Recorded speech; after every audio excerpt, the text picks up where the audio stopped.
Welcome to the Tynee Talks podcast, the podcast that educates and entertains, where you come to laugh and learn. I am your host, Tynee, and welcome to the new season of Tynee Talks and the final season of Tynee Talks. Yes, it is true. It is coming to an end as I embark on a new season in my own life as I am a new mom. I have an infant now, so I think that's the last time you guys saw me. So we're going to get into that. I got an exciting new season where I'm going to be talking about that journey as a geriatric pregnancy, or as they say, an advanced maternal age pregnancy, to be a little bit more politically correct.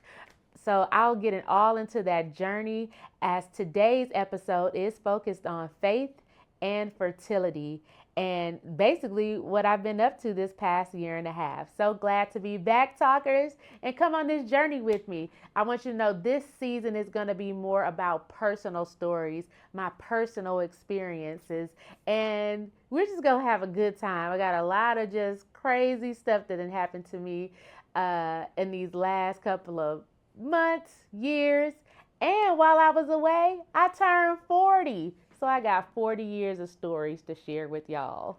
So come on and buckle up. Get in the game with me. So many people, several people have asked, why would you have a baby, a brand new baby, when you have a teenager that's 15, he's almost out the door, he's about to graduate, you're about to be an empty nester, you're about to be free? Well, I wanted to have a baby with my husband. So with my first child, I was 25 years old. And although I was in love with my child's father at the time, we were unmarried, and it wasn't the healthiest relationship. And so I always write in my journals, right? So we're talking about faith and fertility. The Bible says, write the vision, make it plain, and at its appointed time it shall come to pass. So I have so many journals filled with goals and hopes and dreams. And I look back in those journals or those prayers, and I'm living out those prayers. So one of those prayers and one of those things that I wanted for myself, I said that I would not ever have another child unless I was married. I've said it verbally from my mouth to God's ears. Unless I'm married, I'm not having another child. And guess what? God was doing his big one and blessed me with a good man, Savannah. And because of that, my husband was previously married, and he had two sons, and I have a son. And together we prayed and we cried and we cried and we prayed, and we wanted a little girl. And so we prayed for a girl, and God honored our prayers and blessed us with a little girl. So my husband, I'm 40, my husband is 50. So people were really ragging on him, like, why the heck do you want another child? But children are such blessings from God, and we really wanted this baby, and we really wanted to, we're a blended family and we get along well. Our sons, there is no step in this family. I'm bonus mom, I got bonus sons, and my husband don't even use the terminology bonus. He's like, my son is his son, sans the bonus.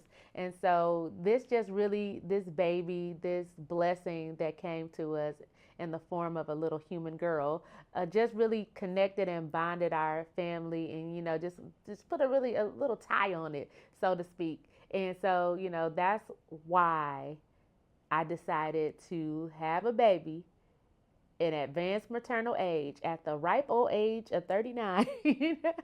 To give birth. So I want to give hope to those out there who, feel like I was supposed to be married a long time ago and all these things. Like, no, I got married at 37, and I felt like that was the best age to get married. When I look back over my life and I think things over, I should not have ever been married before 37.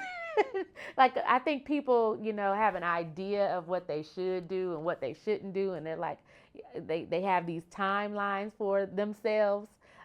but I feel like 37 was the perfect age for me to get married. I had learned so much. I knew myself. My husband was older. He was self-assured and he knew what he wanted. And it wasn't some you complete me type. He was whole. I don't want to say he was whole, I was whole, or I guess we could say his battery was probably at 85% and I was at 85% batteries wise, and we just helped each other with the extra 15%. So yeah, that's why I wanted to have this baby, this beautiful bundle of joy who has brought us sleepless nights, but a lot of joy and a lot of love. So boom, right? That's how you know a story about to be good. You be like, so boom, so boom. Let me tell y'all about me trying to get pregnant with little mama, aka baby bear, aka tear bear. That's my little girl. And before I tell y'all this, I gotta go back. So with my son, when I got pregnant with my son, let me just tell y'all a little bit how that came to be. So I had been with my son's father for a while. Well, I won't get into all of that, but just know that I had just graduated from grad school. I was living in the Windy City, which is Chicago, and I was kind of on some, I got 2 degrees now. It's whatever. And literally, I did the deed. Next thing I know, I was with child, okay? So I'm thinking with this baby, you know what? We're going to quit pulling and praying. Let's get it popping. So I'm thinking on the first day of no more pull and pray, I'm going to get pregnant, right? Easy peasy, mac and cheesy. No, I did not get pregnant. It was not as easy as I thought it would be. When I conceived my son at 24. I gave birth to him at 25. So I thought that as soon as I said the magic words that I'm about to have this baby, all I gotta do is the deed, the no pants dance, and voila, I shall be pregnant. I shall be with child. That was false. So the first attempt to get pregnant with this baby, but it was actually before I got married. So I got married in May 2022. So in 2021, well, let's go back. I got engaged November 2020, right? And so we kind of had a discussion like, well, maybe we should have, because I kept wanting to, I actually wanted to have this baby by the time I was 35. And my husband kind of kept his word. He did propose to me at 35 in 2020. But we weren't married yet. He proposed, but because remember, I wanted to make sure that I had this baby within the confines of marriage. So I really wanted to speed it up. So then once I got proposed to, I'm like, okay, well, maybe we should try to have the baby before we walk down the aisle so that I don't be so old. So you may or may not know a geriatric pregnancy or advanced maternal age is conceiving a child after the age of 35 and onward. And so that's considered advanced maternal age. And in some circles, they may refer to it as a geriatric pregnancy or just being an old ass person having a baby, right? So nasty, so rude, right? But this is the terminology that they use towards women, which I can understand why it would, it's uncomfortable. It's not the nicest verbiage, right? To say that, to be a geriatric. You're like, damn, I ain't 82. I ain't Sarah. I ain't Abraham's wife, but that whatever, right? So I was like, okay, yeah, let's try to get, maybe pregnant before the wedding, because that's what one of my husband's cousins did. They ended up having their baby before their marriage, and boom. So we tried. We were trying, having a good time. The tries were a good time, right? Laying it low, spreading it wide. The tries were a good time, but I wasn't getting pregnant. So I stopped because I was like, you know what? Let's just say I do get pregnant. I don't want to be fat at my wedding. So this was really vain, right? It was vain of me to be like, you know what? We had a cutoff date. So if I wasn't pregnant by this time so that I could like have this baby recover, lose some of the baby fat, and then get married, then if I wasn't pregnant by this time, it was like, let's just cut this off. So we stopped because it seemed like I wasn't getting pregnant prior to the wedding date. And so with that being said, it was just like, okay, maybe, if this is in God's time and maybe God really truly wants me to honor what I said out of my mouth, that I need to have this baby within the confines of marriage. And so that's what happened. But it did not happen without struggle and tears and prayers and more tears. So now I got a ring on it, right? So on the evening of my wedding, you want to consummate the marriage. You know what I mean? I was a private dancer, dancing for money. I wasn't dancing for money, but you get the picture. I got it popping. I'm like, oh yes, Lord. Even before the wedding, I'm like, God, please don't let me be on my period on the night of my wedding, right? Because I'm like, it's going to happen like the movies. I'm going to get married. We're going to consummate the marriage, and voila, magic. I'm about to be pregnant. That did not happen. So again, just trying to get pregnant. So, we were doing the things that get you pregnant, and pregnancy wasn't happening. So I went to the OBGYN to make sure that my inside parts were okay. I'm like, well, maybe we're not getting pregnant because my lady parts are not right. So I go to the OBGYN. They do all kind of tests and blood tests and poking and prodding the uterus. They're like, girl, you're in tip-top shape. This is a perfect uterus. It's beautiful. I'm like, oh. So I go back to my husband like, well, it ain't me. It must be you. So you need to go to the doctor and see what's what, And, for women out there, they're trying to conceive. Sometimes you are healthy and you are okay and there's nothing wrong with your uterus and everything's fine. So you should encourage your partner to go get checked out because your partner could have a low sperm count. Well, my husband got tested and guess what? He did not have low sperm count. So he was firing off on all cylinders. I was firing off on all cylinders. We were healthy. It's like, so why isn't this baby coming? And so we're praying. I'm praying to God. I am kind of ashamed of this, and maybe I shouldn't be. But I went to, so my friend, a lot of people knew that I was trying to conceive. So my homegirl was like, well, you need to go to this herbalist that I know. She know how to get you the right herbs and not marijuana people, but like herbs from like the earth that should help you get pregnant. And so I'm like, okay, at this point, I really want to, because I'm like, I'm getting closer to 40, and I'm like, I don't want to be a 40-year-old just having a baby. Like, these are things that I'm saying to myself. Like, I don't want to be 40 and having and you see the meme, like, there's a meme that's like, you the one that's going to be 40 taking your baby to kindergarten. Well, now I'm going to be 45 taking my baby to kindergarten. And I love every minute of it, because it's something about when your kids are little, they're just so much fun. And I can say that because now I have a teenager, and that's a whole nother podcast.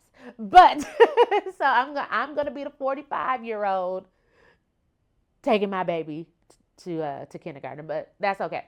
So nonetheless, I was referred to go to this herbalist. Went to the herbalist, and she's touching all on my face and touching on my legs and squeezing my legs. She's like, "Oh yeah," and saying all kind of manner of things.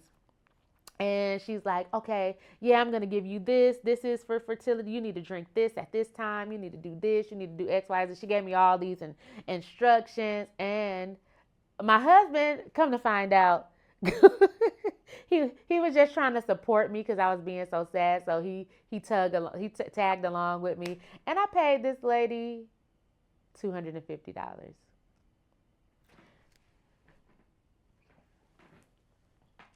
Nonetheless, I was taking the herbs and doing the things, and I still wasn't getting pregnant. So I feel like I was low key duped a little bit.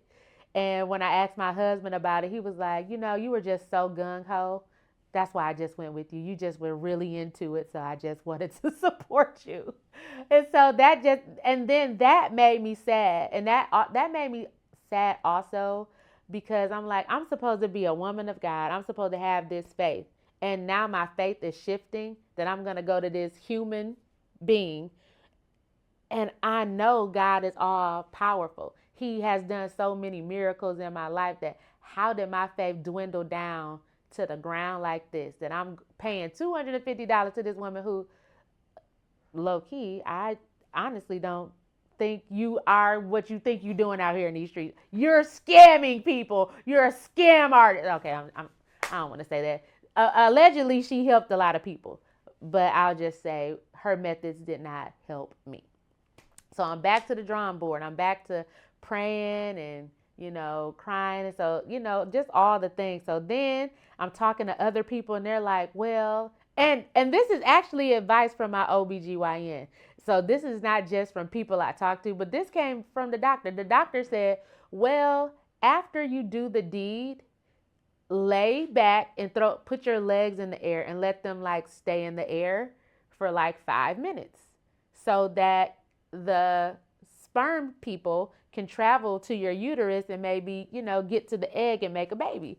So, so I've given people this advice like on Facebook and they probably thought I was joking, but it wasn't a joke. The OBGYN told me to do this. So I started after the deed, just,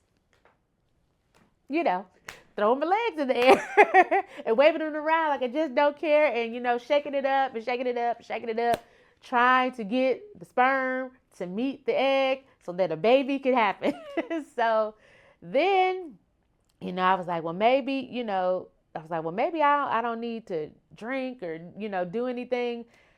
I just started praying more and just kind of letting certain things go, trying not to let things or people or places stress me out. And so I was just doing all these things, but the word says, even if you have a faith of a mustard seed, God will honor your faith. And that's where I felt, and if you ever seen a mustard seed, it's teeny, teeny, tiny. And that's where I felt like it went. I was like, well, maybe even though he, is good over there and my uterus is fine, maybe it's not meant for me to have a baby. And that's fine because I already have a son. I've already experienced motherhood. So it's fine. But and my husband really wanted a daughter also. My husband, people kept telling them like, man, you don't want no daughter. They're spoiled. You can't say no to them. You got to have tea parties. If they say they want to go to Disney World yesterday, you got to take them, man. You don't want that. And my husband said, yes, I do. Yes, I do. I want that. I want to be able to, if she say, daddy, whatever, he's like, I want that. I want to experience a girl. I want a girl. He was like, because if I have a girl, she going to make sure I don't go to the nursing home. But them boys, they gonna let me go to the nursing home. He was like, but my daughter going to be like, she going to fight her husband for me and say, my daddy's staying here. So we would always joke about that. And I really, really, really wanted to have a baby for him because he really wanted it. And also, here's a little wound that I can share with my talkers, that I never wanted a girl, ever. When I had my son, I prayed to God for a son because I felt like girls, we go through so much heartache. And I said, I don't want a little girl. I don't want a girl to go through all the heartache that I experienced. And I didn't want one, but I'm so happy I have my little girl because she has healed parts of me that felt that way, because she's going to be more brave than me. She's going to be more courageous than me. She's going to have boundaries earlier than me, than I had, so that she don't have to go through the type of heartache that I went through. Not to say that she won't experience heartache. She's just not going to experience it at the level of debauchery that I experienced it at. And I think that's a beautiful thing. And so did all those things. And it got to the point where I said, I'm not even going to try anymore. I'm over this. I didn't go to no fertility specialist or anything like that, mind you, because I went and got everything checked out. They said I was fine. I just like, it's just not in the cards for me. I'm over it. And it just felt like the more that I tried, the more frustrated I got. Because I'm like, well, it's not hard to get pregnant. All you got to do is dip it low and pick it up slow. This is literally it. And it's not happening. So I was truly over it. And so for our wedding anniversary that year, my husband surprised me and took me on a train ride to Oklahoma City. And I love the train. And for those of you who don't know, my mother, she passed away, and she never ever flew on a plane. The month she died in November, and that December was going to be her first plane ride, and she never got to get on the plane. And when we were younger, we would travel by train. We would travel by Amtrak, and my husband knew that, and he took me on an Amtrak because Amtrak travel is just so romantic and just it's like being in a story. It's like being in a book. So he surprised me on a trip to Oklahoma City, and we took the train. And then we ended up going to this restaurant. And at the restaurant, something I was like, let's just record a video. So we were drinking, and I was just like, what if this is my last drink? What if I'm pregnant? But I'm literally just joking, right? Because I don't think that I had gave up. I was like, I'm over it. I'm getting closer to 40, and it's just not going to be in the cards. And I said, what if I'm pregnant? And he just laughed and like, what if? I guess this is going to be our last drink. And we drank and we got drunk and we had a good old time. And when we returned back home, maybe a few days later, something prompted me to go to the dollar store and get a pregnancy test. Now I want to put a pin right there. Y'all do not have to be expensive and go get a clear blue, because early on when I was trying to get pregnant, I was buying $15 clear blues. Guess what? A dollar store pregnancy test for $1.25 now is going to give you the same results as a clear blue that costs $15. So that's that. So something said on my way home, I was like, let me just go stop at this Dollar Tree. And I went and I got it. And mind you, I didn't think I was pregnant. This was just, my mind just really told me to do it. It's probably, at this point, it was the Holy Spirit. The Holy Spirit said, go to that Dollar Tree. So anyway, I came home. My husband was laying on the couch, and he one of them people that you be like, you sleep? Clearly he looks unconscious, but he's like, no, I'm watching TV. Sure. Okay, bud. So I run to the bathroom, and I pee on the stick. And then I come back out, see what he doing. And, you know, I kind of gave myself a little timer. He don't know why I got a timer. And then I go back to the bathroom, and it was there. The lines were there, y'all. It was a bun in the oven. Y'all was pregnant. I was like, oh. And I've said this on Facebook, for over a year, I have at my place of employment, they had gave out onesies. And I kept this onesie in my work bag for over a year, because I had said that if I get pregnant, this is how I want to tell my husband. I want to present him with this onesie. And so I took the pregnancy test. I got the onesie out of my work bag, and I put it in the bathroom. And I go back in the living room. My husband's laying on the couch, acting like he's not asleep. Sir, come get in the bed. I'm like, let's just get ready for bed. And I know he always goes to the bathroom before he gets in the bed. And he walks. So I'm laying in we have our bathroom connected to our bedroom, or one of them. And he goes in the bathroom, and I'm like, when is he going to see it? And I was like, you see something in there? And he's like, what? And I'm like, you don't see nothing in there? And I got it on video, and he can't believe it. He's jumping for joy. He runs and he hugs me, and he's excited because we're going to have a baby. Now, at this point, we don't know if it's a girl, but later on, well, months later, we did our gender reveal. Because also, when I had my son, gender reveals weren't a thing. So I got to experience a gender reveal, and we had a little girl.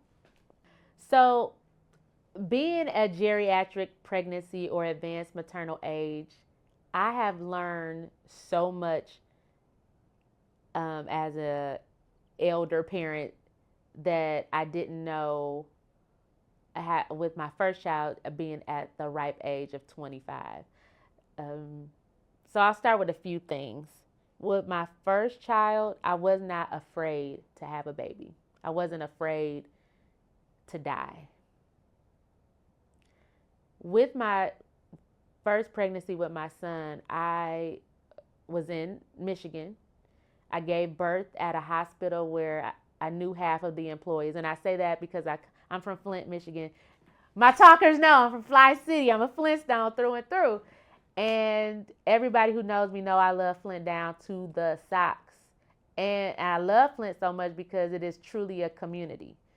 It's community. No matter what you've heard in the stories about violence or water crisis, we are a community. And so the hospital that I gave birth to at my son, I knew that I could go a floor down or a floor up, and I'm gonna see one of my cousins that's a nurse, or one of my friends that's a physician, or even from the dietary staff, I got family or friends there. So I didn't feel afraid. I didn't feel like if something's gonna happen to me, they're not gonna fight for me.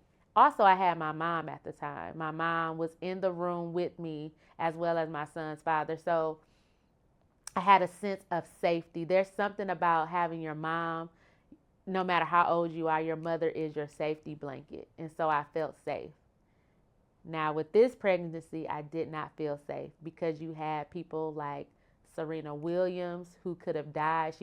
This is a person that has money and cachet and all the things, and yet she almost would have died because the people in the hospital weren't listening to her. Even before I gave birth, I would be crying every day. Like I would tell my husband, if I am compromised during this pregnancy, please save me. I know we wanted this baby, but we can make another one. Please save my life.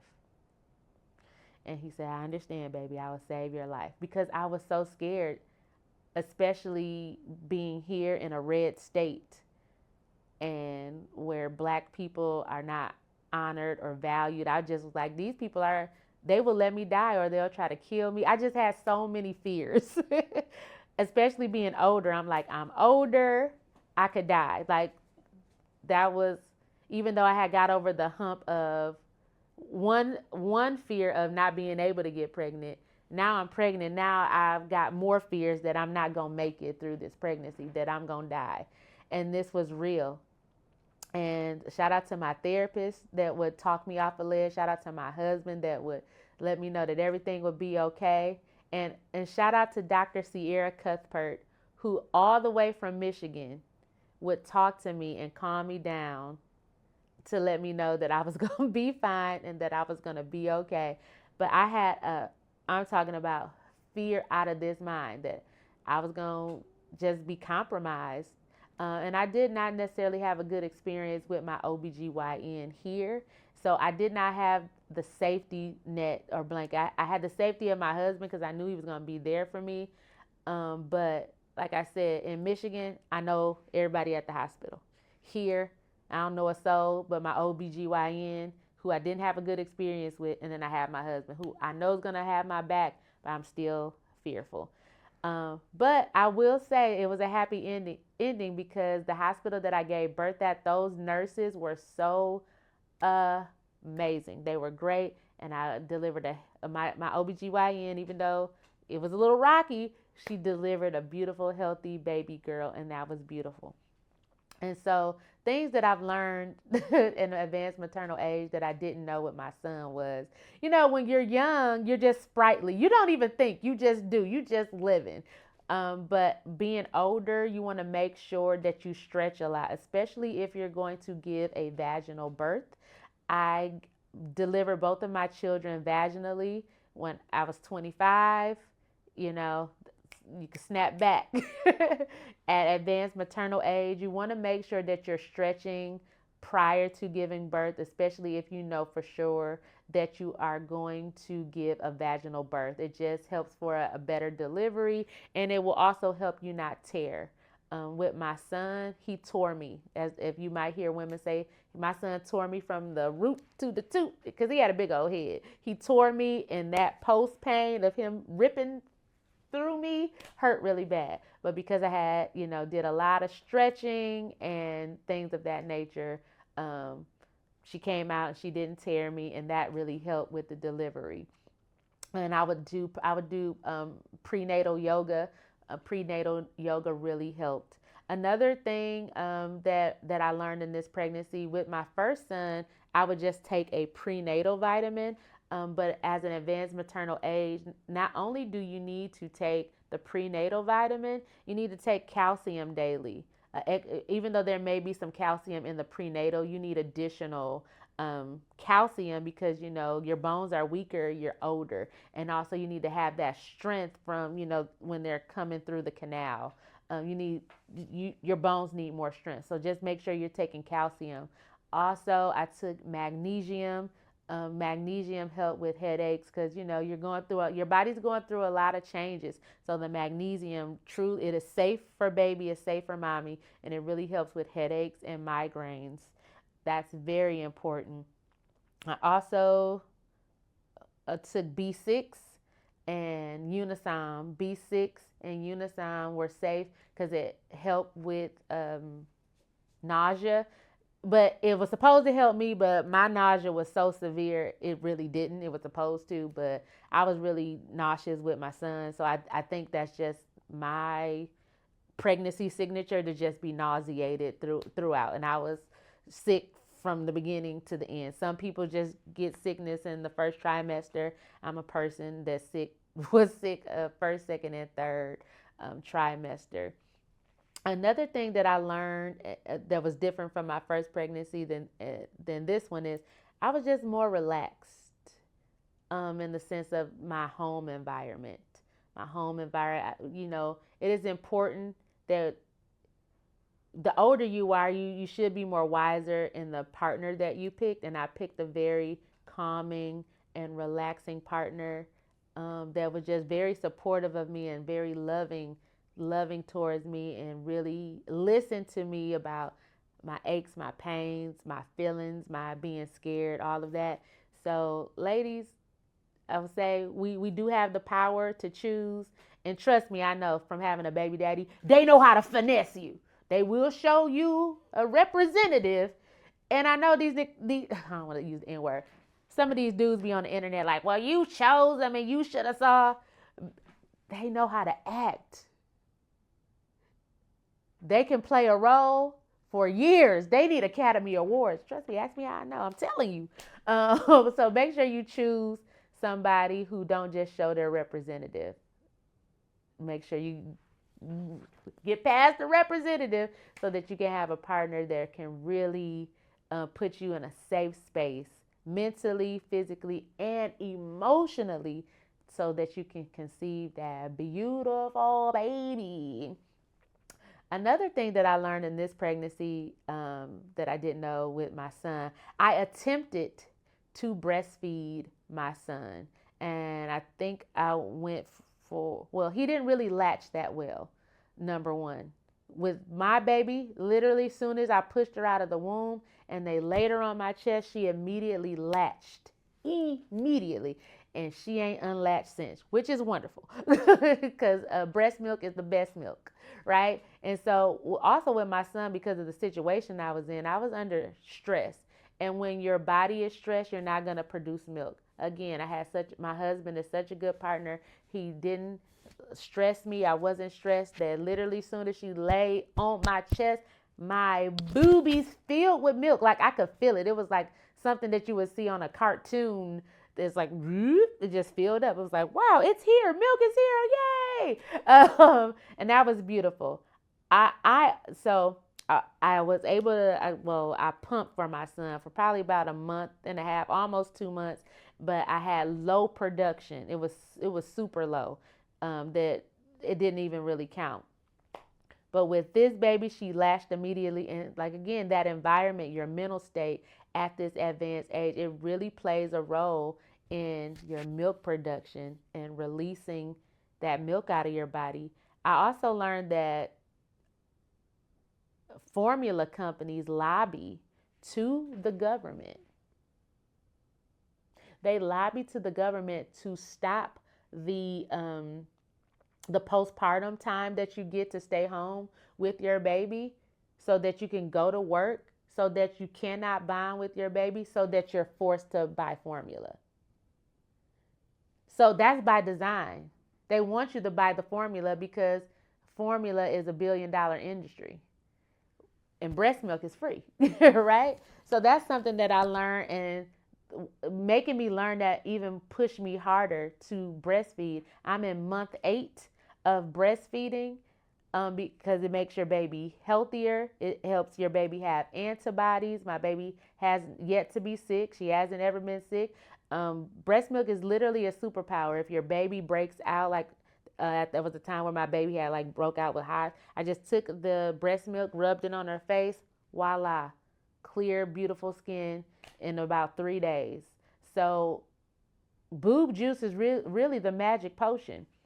And that's something I didn't really even truly know all the benefits of breast milk at the time of my first pregnancy. Now with my son, because he did get the breast milk of the little bit that he got, that's how much of a superpower it is. He wasn't a sickly child. He never got sick as a little boy, maybe once.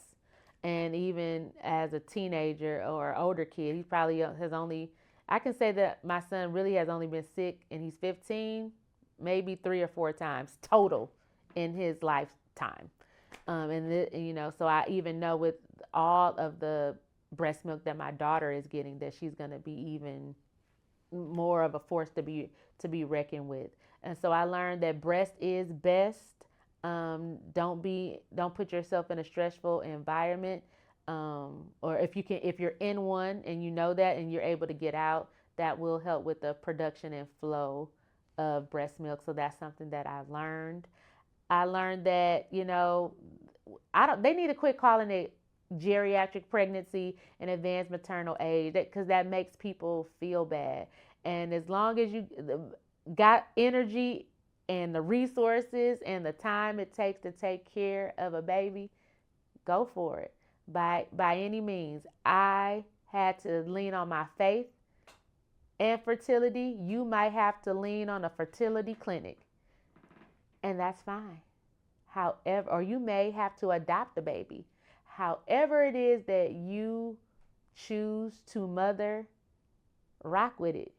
Stand on it, and it's going to be, your journey is beautiful. You don't have to compare your journey to anybody else's. However you do it is the best way, and it was designed for you that way. Okay? So I want you to really know that, and I want you to be okay with that. Okay? And thanks for listening to today's episode of Tynee Talks Faith and Fertility in Advance Maternal Age, aka a geriatric pregnancy. You know what? I would love for you to share your fertility story with me. So please email me at tyneetalks@gmail.com. That's TYNEETALKS@gmail.com. Don't forget to like, share, and subscribe this podcast. Tynee Talks Podcast is available wherever you listen to podcasts: Spotify, Apple Podcasts, YouTube, even Amazon Podcasts. Baby, I'm everywhere. Okay, get into it. So make sure that you tune into the podcast that educates and entertains, where you come to laugh and learn. And I hope that my journey of fertility and being at advanced maternal age of pregnancy and mama inspires you in some way. If you still have hope of being a mama and you feel like I just might be too old, listen, I wasn't too old, Sarah wasn't too old, and you ain't too old to throw that thing in a circle and get you a baby. You ready? It's Tynee Talks right here. We're going to talk about it right here. We're going to talk about everything you like. I'm going to make it real.